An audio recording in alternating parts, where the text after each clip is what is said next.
ਮੈਂ ਮੌਲਾਨਾ ਤਾਰਿਕ ਜਮੀਲ ਦੇ ਕੰਡੀਸ਼ਨ ਵਿੱਚ ਦਰਖਾਸਤ ਦਿੱਤੀ ਹੈ। ਉਹਨਾਂ ਨੇ ਮੈਨੂੰ ਇਹ ਰਹਿਣ ਵਾਸਤੇ ਘਰ ਬਣਾ ਕੇ ਦਿੱਤਾ ਹੈ। جی ہوں بہت خوش ہیں نلکا ساڈا لا گئے بھائی۔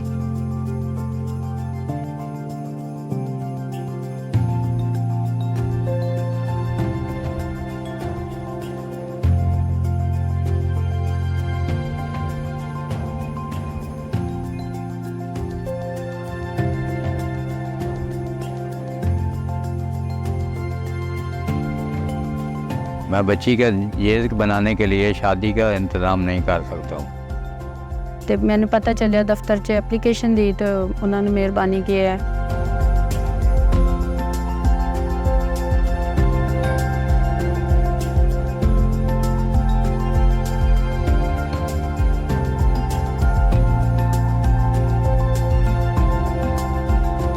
مولانا طارق جمیل فاؤنڈیشن کے آس لیب میں سی ٹی اسکین کی سہولت میسر ہو گئی ہے۔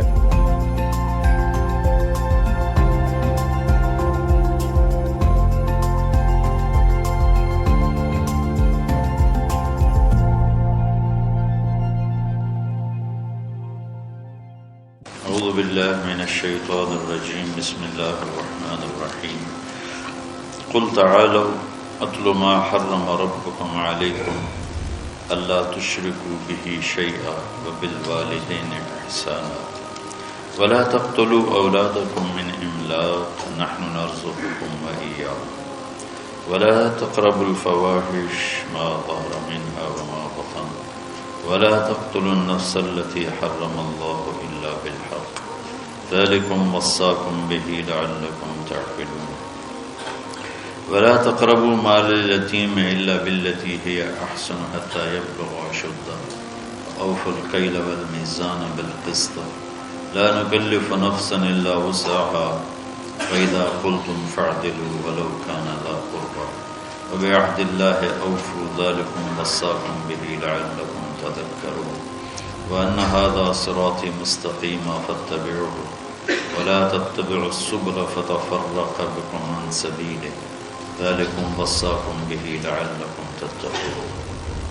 سورہ انعام میں یہ چند آیات میں نے پڑھی ہیں، ان کو وصایا ثلاث کہتے ہیں۔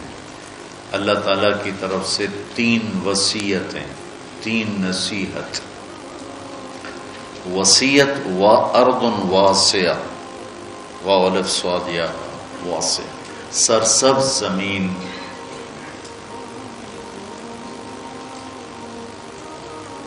لہلہاتی زمین، فصل پھول پھلوں سے بھری ہوئی زمین کو ارض واسعہ کہتے ہیں۔ ایسا بول جو دل کی زمین کو سرسبز کر دے اسے وصیت کہتے ہیں۔ وہ بول جو دل کی دنیا میں خوبصورتی لے آئے اور چمن کھل جائیں صفات کے، اس کو ارضن، اس کو قول و وصیہ کہتے ہیں، وصیت۔ تو اللہ تعالیٰ نے یہاں 3 وصیتیں فرمائیں۔ فرمایا کہ آؤ میں تمہیں بتاؤں جو تمہارے رب نے حرام قرار دیا ہے۔ پہلا ہے شرک نہ کرو۔ یہ ایسا شرک ہے، یہ ایسا جرم ہے کہ اللہ نے کہا ان اللہ لا یغفر ان یشرک بہ، کہ میں شرک معاف نہیں کروں گا، ویغفر ما دون ذلک لمن یشاء، باقی جسے چاہوں معاف کر دوں۔ تو قرآن پاک میں اللہ تعالیٰ نے اکثر اللہ اور رسول کو ساتھ ساتھ ذکر کیا، اطیعوا اللہ و اطیعوا الرسول، من یطع اللہ ورسولہ تؤمنون باللہ ورسولہ، آمنوا باللہ ورسولہ، براءۃ من اللہ ورسولہ، اذان من اللہ ورسولہ، من یعص اللہ ورسولہ، من یشاقق اللہ ورسولہ۔ یہ قرآن میں بے شمار ہے کہ اللہ اپنے ساتھ اپنے حبیب کو لاتا، لیکن چند مقام ایسے ہیں جہاں اللہ اپنے ساتھ والدین کو لاتا ہے، ماں باپ کو لاتا ہے۔ اس کے علاوہ اللہ اور کسی چیز کو اپنے ساتھ ذکر نہیں، یا اپنے ساتھ اپنے حبیب کو ذکر کرتا ہے، یا پھر اس کے بعد اللہ تعالیٰ نے ماں باپ کو اپنے ساتھ ذکر کیا ہے۔ اس میں سے ایک مقام یہ ہے کہ اللہ تعالیٰ فرماتا ہے کہ اللہ کے ساتھ کسی چیز کو شریک نہ ٹھہراؤ اور والدین کے ساتھ احسان کرو، والدین کے ساتھ احسان کرو۔ وَقَضَى رَبُّكَ أَلَّا تَعْبُدُوا إِلَّا إِيَّاهُ وَبِالْوَالِدَيْنِ إِحْسَانًا يَا بُنَيَّ لَا تُشْرِكْ بِاللَّهِ إِنَّ الشِّرْكَ لَظُلْمٌ عَظِيمٌ وَوَصَّيْنَا الْإِنسَانَ بِوَالِدَيْهِ۔ تو اللہ تعبدوا الا اللہ وبالوالدین احسانا، یہ قرآن میں کئی جگہ اللہ تعالیٰ نے اس کو اس طرح ذکر فرمایا کہ اپنے ساتھ والدین۔ اللہ کا شکر ہے کمزور سے کمزور مسلمان بھی مشرک نہیں ہوتا ہے، اس لیے اتنی جلدی کسی کو کہنا یہ مشرک ہے، یہ مشرک ہے، یہ مشرک ہے، یہ بڑی زیادتی کی بات ہے، بڑی زیادتی قبول ہے، اس سے احتیاط کرنی چاہیے، اس سے بچنا چاہیے۔ اللہ کے فضل سے مسلمان کے دل میں توحید ہے، وہ جہالت کی وجہ سے کوئی کچھ بول رہا ہوتا ہے، کوئی کچھ بول رہا ہوتا ہے، اس پر اس کو کافر قرار دے دینا، مشرک قرار دے دینا، یہ اتنا آسان نہیں ہے۔ تو میرا ملک تو ویسے ہی ٹکٹک کے کفر کے فتوے مل رہے ہیں، جتنے مرضی کٹوا لو، جتنے مرضی لکھوا، جنہوں مرضی کافر قرار دے دو، جنہوں مرضی، ہر قسم کے لوگ ہوتے ہیں۔ تو اللہ تعالیٰ ارشاد فرما رہے ہیں کہ ایک تو میری ذات میں شریک نہ ٹھہراؤ، یہ حرام ہے، اور دوسرا کیا ہے؟ بالوالدین احسان۔ احسان کا کیا مطلب ہے؟ کسی کام کو اس کی سب سے عالی شان خوبصورت شکل میں ادا کرنا، اس کو احسان کہتے ہیں۔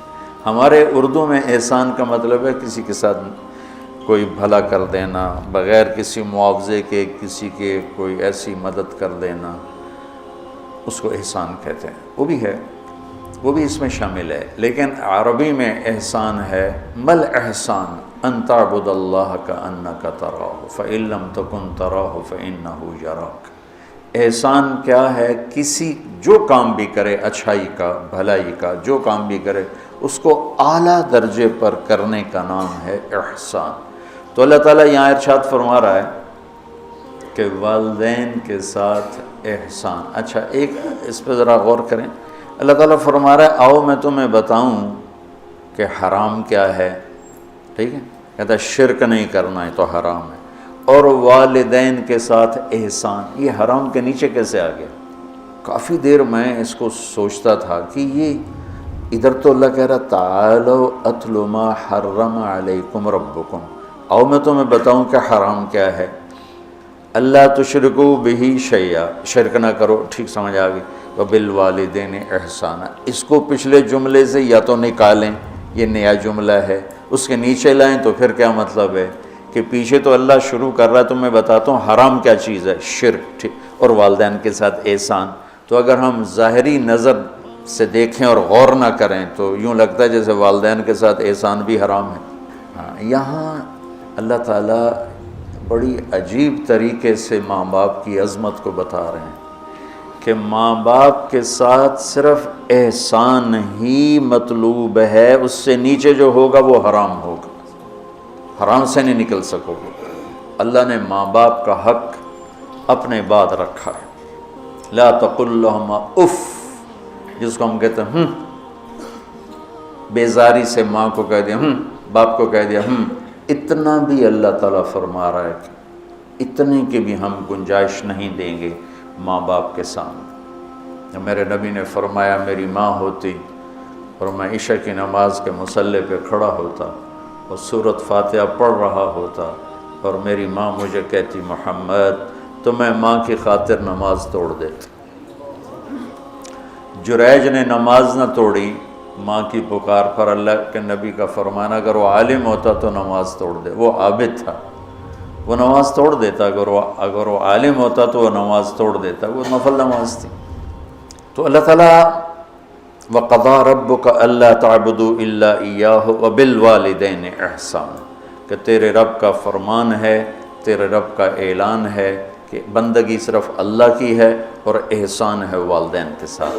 تو یہاں یہ ایک خوبصورت انداز میں تاکید کی انتہا ہے کہ احسان سے نیچے جو ہوگا وہ اسی حرام میں آئے گا. احسان سے بھی کوئی اوپر کی بات ہے تو وہ کر کے دکھا, وہ کر کے دکھا. جو ابو ہریرہ رضی اللہ تعالیٰ عنہ کی نے مسجد میں جہاد کی ترغیب سنی تو آ کے ہتھیار اٹھانے لگے. ماں نے پوچھا کہاں جا رہے ہو؟ کہا میں جہاد پہ جا رہا ہوں. تو کہنے لگی میں تو اکیلی ہوں, میرا پیچھے کیا بنے گا؟ کہا یہ نہیں مجھے پتا, بس میں جا رہا ہوں. تو انہوں نے بہت محنت کی, وہ مانے نہیں. پھر انہوں نے اپنے چھاتیوں کی طرف اشارہ کیا, دیکھ میں نے تمہیں یہ دودھ پلایا ہے, اس کے واسطے رک جا. کہا نہیں میں نہیں رکوں گا. ہتھیار اٹھا کے چل دیے. ان کی والدہ نے اللہ کے نبی کو پیغام بھیجا کہ میں نے دودھ کا واسطہ دیا, پھر بھی یہ مجھے چھوڑ کے جا رہا. تو ابو ہریرہ جب آئے تو آپ نے منہ یوں پھیر لیا. یہ میں آپ کو بتا چکا ہوں کہ آپ کی ناراضگی کی نشانی تھی کہ آپ دیکھ کے منہ یوں پھیر لیا. آپ نے منہ پھیر لیا. تو ابو ہریرہ یا رسول اللہ خیریت تو ہے؟ کیا ہوا؟ کہ تیری ماں تجھے دودھ کا واسطہ دیتی ہے اور تو پھر ہتھیار اٹھا کے جہاد کو جاتا ہے. مجھے تیرے ایسے جہاد کی کوئی ضرورت نہیں, چل جا اپنی ماں کے پاؤں میں بیٹھ, وہی تیرا جہاد. کلاب بن امیہ جہاد میں چلے گئے, والدین دونوں بوڑھے تھے. امیہ کو جب بتائے بھی نہیں والدین کو, تو امیہ کو پتہ چلا تو انہوں نے شعر کہا اذا دعت الحمامۃ ساق حر الی بیضاتها دعوا کلابا ترکت ابا مرعشۃ یداہ وامک لا تسیغ لها شرابا. کہ تو نے ماں باپ کو اس حال میں چھوڑا ہے کہ ایک کا نوالا اپنے ہاتھوں سے منہ پہ نہیں جاتا اور ایک اپنی طاقت سے اٹھ نہیں سکتا, تو اس حال میں چھوڑ کے تو کہاں چلا گیا؟ حضرت عمر کو پتہ چلا اشعار کا, تو انہوں نے فرمایا کلاب کدھر ہے؟ کہا جی وہ جہاد میں فلاں محاذ پر. کا بلاؤ اسے. تو انہیں بلایا گیا, مسجد میں آیا تو حضرت عمر کھڑے ہو گئے, کوڑا اٹھا کے مار مار مار, کوڑا مارے. اچھا یہ کون سا جہاد ہے بوڑھے ماں باپ کو چھوڑ کر؟ پھر ایک لگائیں ٹھو, یہ کون سا جہاد ہے بوڑھے ماں باپ کو چھوڑ کر؟ اتنا مارا کہ اس کے سر سے خون نکلنے لگا. کہ یہ کون سا جہاد ہے بوڑھے ماں باپ کو چھوڑ کر؟ تو پھر فرمایا جب تک تیرے والدین زندہ ہے تجھے مدینہ سے نکلنے کی اجازت نہیں. میرے نبی نے بتایا تھا نا قیامت کی نشانیوں میں سے ادنا صدیقہ و اقصا اباہ, کہ لوگ دوست کو گلے لگائیں گے, باپ کو دھکے دیں گے, باپ کو دھکے دیں گے, دوست کو گلے لگائیں گے. والدین اولاد سے ڈریں گے. اطاع الرجل زوجتہ وعق امہ, بیویوں کی خاطر ماؤں کو ذلیل کریں گے.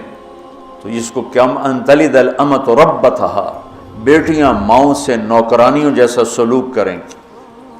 پرانی بات ہے, میں ایک ماں بیٹی کو دیکھ رہا تھا, بیٹی ماں سے کہہ رہی تھی, بیٹی ماں سے کہہ رہی تھی بھوک نہیں بھوک نہیں, ہمارے علاقے کی بات, اور اس کی ماں کے موٹے موٹے آنسو گر رہے تھے, بالکل خاموش, وہ حیران پریشان بھی, جس کو میں نے پیٹ سے جنم دیا آج وہ مجھے کہہ رہی ہے بھوک نہیں. تو یہ عام ہے کہ آج کل کی پڑھی لکھی نسل انہیں نہیں پتہ باپ کسے کہتے ہیں اور ماں کسے کہتے ہیں. کوئی ماں باپ کا بھی ہے کہ وہ اولاد کو اس طرح لے کے نہیں چلتے جیسے چلنا چاہیے. پہلا قصور تو ماں باپ کا جو 3 سال کے بچے کو اسکول ڈالتے ہیں.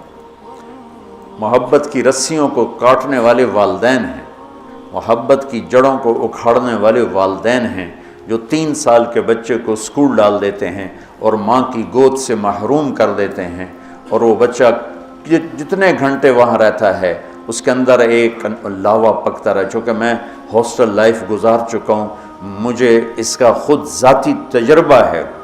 حالانکہ میں تو 11 سال کی عمر میں لاہور گیا, میرے والد مجھے ڈاکٹر بنانا چاہتے تھے, تو لاہور کے بڑے عالی شان اسکول سینٹرل ماڈل میں داخل کروایا. ہاسٹل لائف 11 سال کی عمر, میرا رو رو کے برا حال, 3 سال میں روتا رہا, پھر میرا دل پتھر ہو گیا. والدین کے لیے میری محبت مرتے دم تک پھر بیدار نہ ہو سکی. ہاں تبلیغ میں لگنے کے بعد میں ان کا ادب, احترام, خدمت, سامنے نہیں بولنا, پوری اپنی جاں فشانی کے ساتھ ان کی خدمت, لیکن میرے دل میں ان کے لیے محبت کی شمع نہیں جل سکی کہ انہوں نے اسے خود بجھایا تھا. تو اس میں والدین آج کل بہت روتے ہیں, لیکن اس میں ایک بہت بڑی وجہ خود والدین بھی ہیں کہ وہ بچوں کو وہ ٹائم جو پہلے 10 سال والدین بچے کو دے دیں, ساری زندگی بچہ والدین کو دے دے, اور 3 سال کے بچے کو دھکا دے دیا. اب تو اسکولوں کا اشتہار ہے 18 ماہ کا بچہ بھی لے لیں, میں جمدے نال ہی لے لو, ماما نے چھٹی دے دے, میں جام کے توڑی جھولی چ پا دیں. یہ میں کیا کروں، میرے دیس کا ڈاکٹر بھی تاجر ہے، وکیل بھی تاجر ہے، اور یہ علم والے بھی تاجر ہیں. جب کسی قوم پہ زوال آتا ہے تو ہر شعبے پہ آتا ہے. جب علماء تجارت دین کو بیچ رہے ہیں تو باقیوں سے کیا گلا، جب ممبر ہی بک گیا ہے تو پیچھے کیا گلا. سارے ایسے نہیں ہیں، سارے وکیل ایسے نہیں، سارے ڈاکٹر ایسے نہیں، سارے علماء ایسے نہیں. یہ اکثریت کی بات ہے. ہر طبقے میں چونکہ شر غالب ہے تو ہر طبقے میں وہ غالب ہے. تو میرا رب کہتا ہے کہ ایک میری ذات میں شریک نہ ٹھہراؤ، اور ایک والدین سے احسان سے نیچے ہمیں قبول نہیں. احسان تک پہنچو گے تو قبول ہوگا. آپ جنت میں تشریف لے گئے تو قرآن کی تلاوت سنی. آپ نے فرمایا کون کر رہے تلاوت؟ انہوں نے کہا جی حارثہ بن نعمان ہے. کہا ہے حارثہ بن نعمان؟ وہ تو مدینے میں ہے. کہا وہ ماں کا خدمت گزار ایسا ہے کہ جب قرآن پڑھتا ہے ساری جنت کو سنایا جاتا. وہ ماں کے کیسے خدمت گزار تھے کہ ماں کے کپڑے خود دھوتے تھے، بیوی سے نہیں دھلواتے تھے. ماں کے لیے سالن روٹی خود بناتے تھے، بیوی سے نہیں بنواتے تھے. ماں کے سامنے بیٹھ کے ان کو روٹی ہاتھوں سے کھلاتے تھے، ان کو خود نہیں کھانے دیتے تھے. ماں کے سر میں تیل لگاتے تھے، کنگھی کرتے تھے، جوئیں نکالتے تھے. یہ سارا کام وہ کرتے تھے. 2 صحابہ کے بارے میں آتا ہے کہ والدین ماں کی وہ خدمت کی جو کوئی نہیں کر سکا. ایک حضرت عثمان اور ایک حضرت حارثہ بن نعمان. عثمان بن عفان اور حارثہ بن نعمان. اور حضرت امام زین العابدین علیہ السلام اپنے والدہ کے ساتھ روٹی نہیں کھاتے تھے. اور یہ ہمارے ہاں تو ہم اجمی لوگ ہیں نا، بخیل لوگ ہیں. اب وکھری پلیٹیں جو اپنی بوٹیاں پا لو، کوئی اور نہ کھا لوے. تو عرب کٹھا کھاتے تھے، کٹھے بیٹھ کے کھانا. آج بھی تہذیب ہے. ہم نے قطر کے بادشاہ کے دسترخوان پہ کھانا کھایا، وہ اور لوگوں کے ساتھ مل کے بیٹھ کے کھا رہا تھا. تو کسی نے کہا آپ ماں کی اتنی خدمت کرتے ہیں تو آپ ان کے ساتھ کھانا کیوں نہیں کھاتے؟ فرمایا کہ مجھے ڈر لگتا ہے کوئی ایسی بوٹی نہ اٹھا لوں جو میری ماں کی نظر میں ہو اور میں اٹھا کے مجرم بن جاؤں. کہ وہ میری ماں کی نظر میں ہو اور میں اس سے پہلے اٹھا کے کھا لوں تو کہیں میں ماں کا مجرم نہ بن جاؤں، اس لیے میں ساتھ نہیں کھاتا ہوں. کسی نے حضرت علی سے پوچھا حسن آپ کے بیٹے کیسے ہیں؟ کہا میں جب چلتا ہوں تو میرے آگے نہیں چلتا، میرے پیچھے چلتا ہے. جب میں بیٹھنے لگتا ہوں تو پہلے مجھے بٹھاتا ہے پھر خود بیٹھتا ہے. اور جب میں گھر میں کمرے میں ہوتا ہوں تو گھر کی چھت پہ نہیں چڑھتا کہ باپ سے اوپر نہ ہو جائے. تو آج والدین بہت ذلیل ہیں اولاد کے ہاتھوں، بہت دکھی ہیں اولاد کے ہاتھوں، اور ان کی جو فریادیں وہ عرش کو ہلا دیتی. تو اپنے ماں باپ کی راحت بننا، ٹھنڈک بننا، خوشی بننا، یہ میرے رب کا پیغام ہے کہ وَبِالْوَالِدَيْنِ إِحْسَانًا. اور پھر وَلَا تَقْتُلُوا أَوْلَادَكُم مِّنْ إِمْلَاقٍ نَحْنُ نَرْزُقُكُمْ وَإِيَّاهُمْ. اور اپنی اولاد کو قتل نہ کرو. جو عرب میں دستور تھا بچیوں کو قتل کر دیتے تھے، تو اللہ تعالیٰ فرما رہا ہے قتل نہ کرو. آج کی خاندانی منصوبہ بندی سے ملتی جلتی ہے کہ رزق تو اللہ دیتا ہے، اور آبادی کے بڑھنے سے روٹی نہیں کم پڑتی، چونکہ اللہ کو پتہ ہے کہ مجھے کتنی آبادی پیدا کرنی ہے اور اس کے لیے کتنی روٹی، چونکہ روٹی کا انتظام اللہ نے اپنے ذمہ لیا ہے. ہمیں پتہ ہے ہمارے مدرسوں میں 1000 بچوں کی گنجائش ہے، تو ہم 1000 بچہ جب پورا ہو جاتا ہے تو ہم کہتے ہیں جی بس ختم، اس سے زیادہ ہم نہیں لے سکتے.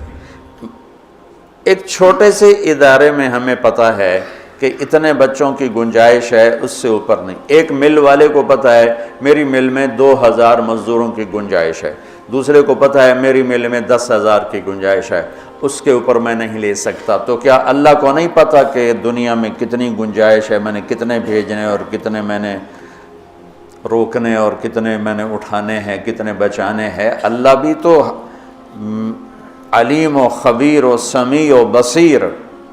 روٹی جو کم پڑتی ہے سود کی وجہ سے، سٹے کی وجہ سے، جوئے کی وجہ سے، ذخیرہ اندوزی کی وجہ سے، 2 نمبری کی وجہ سے. یہ 5 اسباب ہیں غربت کی. سودی نظام ہوگا، پیسہ چند ہاتھوں میں ہوگا. سٹا ہوگا، جوا ہوگا، بددیانتی ہوگی، سٹاک ہوگا، ذخیرہ اندوزی ہوگی، ہیرا پھیری ہوگی، بازار تباہ و برباد ہو جائے گا، پیسہ چند ہاتھوں میں آ جائے گا، غربت آ جائے گی. پاکستان کی آبادی 25 سے 50 کروڑ ہو جائے، روٹی کی کوئی کمی نہیں ہے۔ کمی آتی ہے جب اللہ کی نظام معیشت کو توڑا جاتا۔ میرا اللہ کہتا فَأْذَنُوا بِحَرْبٍ مِّنَ اللَّهِ وَرَسُولِهِ، یا سود چھوڑ دو یا اعلان جنگ ہے۔ وہ کہتے سود کے بغیر کاروبار نہیں ہوتا۔ تو لعنت ہے ایسے کاروباروں پر۔ جن ملکوں نے اس پر پابندی لگائی ان کی سارا سسٹم تباہ ہو گیا۔ چائنا میں 18 کروڑ لڑکے ہیں جن کے لیے لڑکیاں کوئی نہیں۔ 18 کروڑ لڑکے ہیں جن کے، یہی صورتحال ہندوستان میں ہے کہ وہاں کروڑوں بچے ہیں، چونکہ وہ بچی کو دیکھتے ہیں تو حمل ساقط کروا دیتے ہیں، وہ الٹرا ساؤنڈ میں بچی دیکھتے ہیں ساقط کرواتے ہیں۔ اب لڑکے زیادہ ہو گئے ہیں، لڑکیاں ہیں۔ تو اللہ کے غیبی نظام کو جب ہلایا جاتا ہے تو نقصان ہوتا ہے۔ ہاں، ہم سود ختم کریں، ہم جھوٹ ختم کریں، ہم ذخیرہ اندوزی ختم کریں، ہم ہیرا پھیری ختم کریں، 2 نمبری ختم کریں، سٹا ختم کریں، جوا ختم کریں، تو رزق عام ہو جائے گا، کوئی بھوکا نہیں سوئے گا۔ پاکستان 25 سے 50 کروڑ ہو جائے، کوئی بھوکا نہیں سوئے گا۔ لیکن اگر یہی سسٹم ہوگا جو آج ہے تو یہ 50 لاکھ بھی ہوں گے تو بھوک ہوگی، کیونکہ نظام شیطانی ہے۔ یہ تو اللہ کا شکر ہے ہماری آبادی دیہاتوں میں ہے، 70% نو پتہ ہی کوئی نہیں، کم بچے خوشحال گھرانا۔ یورپ میں آبادیاں کم ہو رہی ہیں، بچے پیدا کم ہوتے ہیں، مرنے والے زیادہ ہیں، پیدا ہونے والے کم ہیں۔ ان کو خوفناک انسانی کمی کا، افرادی قوت کی کمی کا سامنا ہے۔ چند سالوں کے بعد جاپان میں 60% بوڑھے ہوں گے تو اس ملک کا کیا بنے گا؟ یورپ میں یہی حال ہے، 60%، 70% بوڑھے ہوں گے، چونکہ پیچھے سے نئی نسل آ نہیں رہی۔ کم بچے خوشحال کرانا نہیں ہوتا، نیک بچے خوشحال کرانا ہوتا ہے۔ بچے نیک ہو تو گھراں، ایک ہوئے تو ہوئے سپ ورگاتے ہو تو کی کرنا ہی نہیں۔ ایک بیٹی ہو ڈائن جیسی ہو، کیا کرو گے اس کا؟ اتنی لمبی اس کی زبان ہو، کیا کرو گے اس کا؟ دیندار، چھوٹا خاندان زندگی آسان نہیں، دیندار خاندان زندگی آسان، نیک خاندان زندگی آسان۔ بچے تھوڑے ہوں یا زیادہ ہوں تقدیر کے فیصلے ہیں، نیک ہیں تو موج ہی موج۔ ہزاروں گاڑیاں گزرتی ہیں، میرے لمبے لمبے سفر ہوئے تو کسی ایک آدھ گاڑی میں کوئی ایک بچہ بیٹھا ہوتا ہے۔ یورپ امریکہ کا جو میرے سفر ہوئے میں نے دیکھا، اور صبح تم اللہ کے فضل سے دیکھنا چنگجی پر لڑکے سکول کیسے جا رہے ہوتے ہیں، ہماری ڈگی میں بھی بچے بیٹھے ہوتے ہیں۔ کم بچے خوشحال گھرانا، نیک بچے خوشحال گھرانا۔ آبادی کی کثرت سے روٹی کم نہیں پڑتی ہے، تو اللہ کے رب ہونے کو چیلنج کر دیا ہے۔ ہمارے اپنے کرتوتوں سے روٹی کم پڑتی، کیوں سودی نظام، کیوں جھوٹ ہے، کیوں ہیرا پھیری ہے، کیوں 2 نمبری ہے، کیوں ملاوٹ ہے، کیوں کھوٹ ہے، کیوں سٹا ہے، کیوں جوا ہے، کیوں پرچی پہ کاروبار چلتا ہے۔ یہ غلط کاروبار، غلط طریقوں کی وجہ سے ہر شے تباہ برباد ہوئی پڑی۔ اور تیسری بات فرمائی وَلَا تَقْرَبُوا الْفَوَاحِشَ مَا ظَهَرَ مِنْهَا وَمَا بَطَنَ، اور فرمایا کہ بے حیائی سے بچو، بے غیرتی۔ جس معاشرے میں بے حیائی آتی ہے، زنا آتا ہے، زنا آتا ہے، نسل تباہ و برباد ہو جاتی ہے، خاندان ٹوٹ جاتا ہے، خاندان بکھر جاتا ہے۔ ہمارے مسائل اور ہیں، ہماری پریشانی ہماری بددیانتی، کھوٹ، جھوٹ کی وجہ سے کچھ نہ کچھ ہمارا فیملی سسٹم پھر بھی موجود ہے، لیکن یورپ تباہ ہو چکا ہے، مغربی ملک تباہ ہو چکے ہیں کہ ان کا فیملی سسٹم ٹوٹ چکا ہے۔ وہاں نہ کوئی ماں ہے، نہ کوئی باپ ہے، نہ کوئی بھائی ہے، نہ کوئی بہن ہے، نہ کوئی بیٹی ہے، نہ کوئی بیوی ہے۔ وہ انتہائی کرب کا شکار ہے۔ مجھے ڈاکٹر ملا، میں امریکہ سے آیا ہوا تھا، رائمنڈ ملا۔ میں نے کہا تم کس چیز کے ڈاکٹر؟ میں بچوں کا ڈاکٹر ہوں، نفسیاتی مریض۔ میں نے کہا ہے بچے بھی نفسیاتی مریض ہوتے ہیں؟ کہ اتنے مریض ہیں کہ میری لسٹ 6 مہینے بعد ڈیٹ ملتی ہے، میری لسٹ میں 6 ماہ بعد اس کا نمبر آتا ہے، اتنے مریض ہیں لائن۔ میں نے کہا اس کی کیا وجہ ہے؟ کہا ماں باپ نہیں ہے۔ باپ تو ہوتا ہی نہیں ہے، بوائے فرینڈ ہے، جب وہ حمل ہوتا ہے وہ چھوڑ کے بھاگ جاتا، وہ کسی اور لڑکی کو لے لیتا۔ اکیلی لڑکی بچہ جنتی ہے، پھر اس نے جاب کرنی ہے، اپنا گھر چلانا ہے، تو بچوں کو چھوڑتی ہے۔ وہاں وہ کیئرنگ بنے ہوئے ہیں ہاؤس، جہاں یہ پورا کاروبار ہے کہ بچوں کو وہاں چھوڑ کے چلے جاؤ۔ وہاں بچے کے پاس ماں نہیں ہے، باپ نہیں ہے، بہن نہیں ہے، بھائی نہیں ہے، وہ آنکھ کھولتا ہے تو ایک غیر مانوس ماحول میں ہوتا ہے. کہاں وہاں جہاں یہ بیبی کیئرنگ بنے ہوئے ہیں سینٹر، وہاں دیواروں کے اوپر فوم لگا ہوا ہے، چونکہ بچے ٹکرے مارتے ہیں دیواروں میں، اپنا سر پھاڑ لیتے. تو وہ ہم سے زیادہ تباہ معاشرہ ہے کہ وہاں بوڑھے کی زندگی نہیں ہے، جوان کی زندگی نہیں ہے، عورت کی زندگی نہیں ہے، مرد کی زندگی نہیں ہے. اور یہ وہ یہاں تک پہنچے بے حیائی. عورت کو ننگا کیا تباہ ہو کے، عورت کو مرد کے ساتھ بٹھایا تباہ ہو کے. میرے رب نے حد فاصل کرا. عورت الگ جنس ہے، مرد الگ جنس ہے. عورت کے لیے گھر کی زندگی ہے، مرد کے لیے بازار کی زندگی ہے. جب تم بڑے دانشور بنو گے اور ایک ڈیسک پہ ان کو بٹھاؤ گے تو بے حیائی. آج کی یونیورسٹیوں میں جو کھلم کھلا، میں زبان سے کیسے کہوں، اپنا ہی پیٹ ننگا کرنے والی بات. اور میرا رب کہہ رہا لا تقربوا الفواحش ما ظہر منها وما بطن، کہ بے حیائی کے قریب نہ جاؤ، بے حیائی کے قریب نہ جاؤ. اچھا، یعنی زنا کے بارے میں اجل لا تقربوا الزنا، یہ نہیں کہا کہ لا تزنو، زنا نہ کرو، کہا لا تقربوا، زنا کے قریب نہ جاؤ. قریب جانے کا کیا مطلب ہے؟ بے پردگی، آوارگی، مکس گیدرنگ، عورتوں کے چھوٹے کپڑے اور اب جسم کو ننگا کرنا، نمائش کرنا. یورپ کی عورت بیچاری کو تو پتہ نہیں ہے، وہ نہ ماں ہے، نہ بیٹی ہے، نہ بہن ہے، نہ بیوی ہے. وہ ایک ٹیشو پیپر ہے، استعمال کر کے پھینک دیا جاتا ہے. مغرب کی عورت انتہائی مظلوم ہے، دیکھنے میں وہ نظر آ رہا ہے آزادی نہیں ہے، اللہ کی قسم کربناک زندگی ہے، کربناک زندگی. اس لڑکی کا کیا حل ہوگا جو 11 سال کی عمر میں اپنا خاوند ڈھونڈنا شروع کرے اور 20 نوجوان اسے استعمال کر کے پھینکتے چلے جائیں. اس کی کیا زندگی ہوگی؟ اور اس نوجوان کی کیا زندگی ہوگی جو بیوی کی تلاش میں دھکے کھا مر جائے اور اسے کوئی وفادار لڑکی نہ ملے. عورت کو شوہر نہیں ملتا، مرد کو بیوی نہیں ملتی، تو اس لیے وہاں کی نسل گھٹ گئی ہے. تو میرا رب کہتا ہے لا تقربوا. لا تقربوا کا مطلب ہے کہ جو چیزیں بدکاری کو ہوا دیتی ہیں وہ ہے مرد عورت کا کھلا اختلاف، عورت کی بے پردگی اور عورت کا کپڑوں سے باہر آ جانا. مرد پورے کپڑوں میں اور عورتیں ٹانگیں ننگی کرتی جا رہی ہیں، رانیں ننگی کرتی جا رہی ہیں، بازو ننگی کرتی جا رہی ہیں. کوئی تو عقل کی بات ہو. یہ شیطان نے عورت کو الٹے راستے پہ چلایا اور اس نے اپنی عزت بھی گنوا دی، عصمت بھی گنوا دی اور اپنا مقام اور مرتبہ بھی گنوا دی. تو شرک نہ کرو، والدین کے ساتھ احسان کرو، اور فرمایا بے حیا نہ بنو، بے حیا نہ بنو، بے غیرت نہ بنو. اور لا تقتلوا النفس التي حرم اللہ الا بالحق ذالکم وصاکم بہ لعلکم تعقلون. یہاں ایک وصیت پوری ہو جاتی ہے. اور کسی کو قتل ناحق نہ کرو، قتل ناحق. من یقتل منکم متعمدا، من یقتل مؤمنا متعمدا فجزاؤہ جہنم خالدا فیہا غضب اللہ علیہ ولعنہ وعد له عذابا عظیما. اللہ نے پانچ عذاب سنائے ہیں. جو کسی مسلمان کو جان بوجھ کے قتل کرے گا اس کی جزا ہے جہنم، خالدن فیہا، ہمیشہ رہے گا، غضب اللہ علیہ، اور اللہ اس پہ غضب ہوگا، ولعنہ، اور اللہ کی اس پہ لعنت ہوگی، وعد له عذابا عظیم، اور اس کے لیے عذاب عظیم تیار کیا ہوا ہے.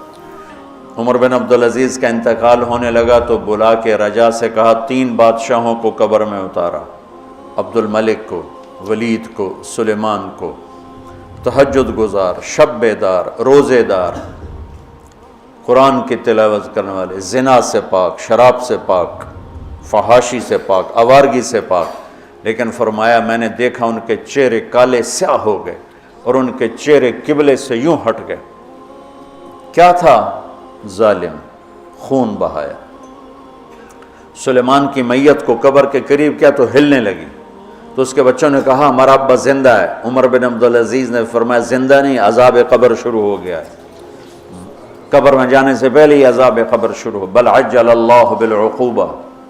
ان کا ایک جرم تھا تینوں کا، ظالم، ظالم، ظلم، خون پانی کی طرح بہایا، تو میرا اللہ کہتا لعنت ہے اس پر جو قتل کرے گا، غضب ہے اللہ کا جو قتل کرے گا، ہمیشہ جہنم میں جلتا رہے گا جو قتل کرے گا، اور عذاب عظیم ہے جو قتل کرے گا۔ تو یہ ذالکم وصاکم بہ لعلکم تعقلون، اللہ تمہیں یہ وصیت کر رہا ہے تاکہ تمہیں عقل آئے۔ یہ 3 وصیتیں مکمل ہو گئیں۔